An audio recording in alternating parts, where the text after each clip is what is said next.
Alright guys, today's video has been filmed on my brand new iPhone 11, and also I want to show you something that I made back in 2011, and this is what I wanted to show you, and it is my homemade Otis lift button.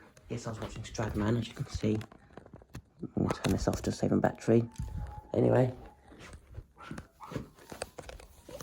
I'm going to show you how I made this and why I made it. So, first things first, I made it due to the reason I wanted an Otis lift button in my collection, as I am mad about Otis and their manufacturing. I've always been mad about Otis lifts, so in 2018 I made the decision to make my own Otis lift button. And as you can see, this is how I made it. So I made it using this sheet of aluminium here, which is really nice. And I've got some steel brackets holding it onto the wood.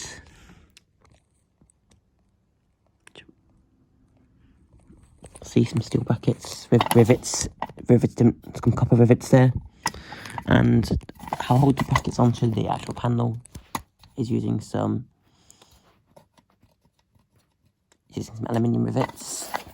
And then I'll show you it. So here's the button. It's an Otis Gen 2 button, I believe, or an Otis 2000 button. It's definitely from an old Gen 2, because Otis Gen 2's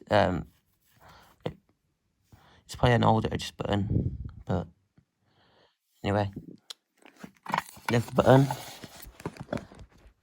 It looks very realistic and looks like a real, but it looks like a real panel, if I'm honest.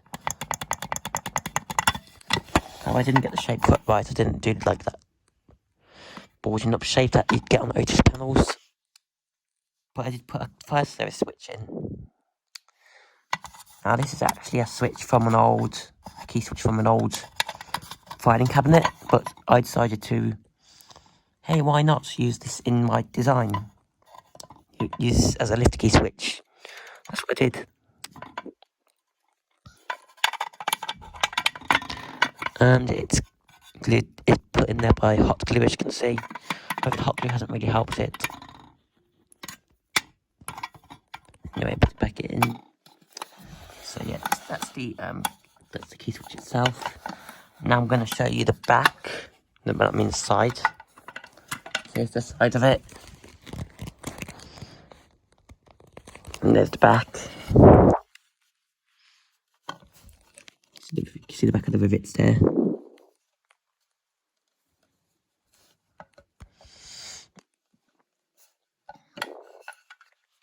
So, yeah.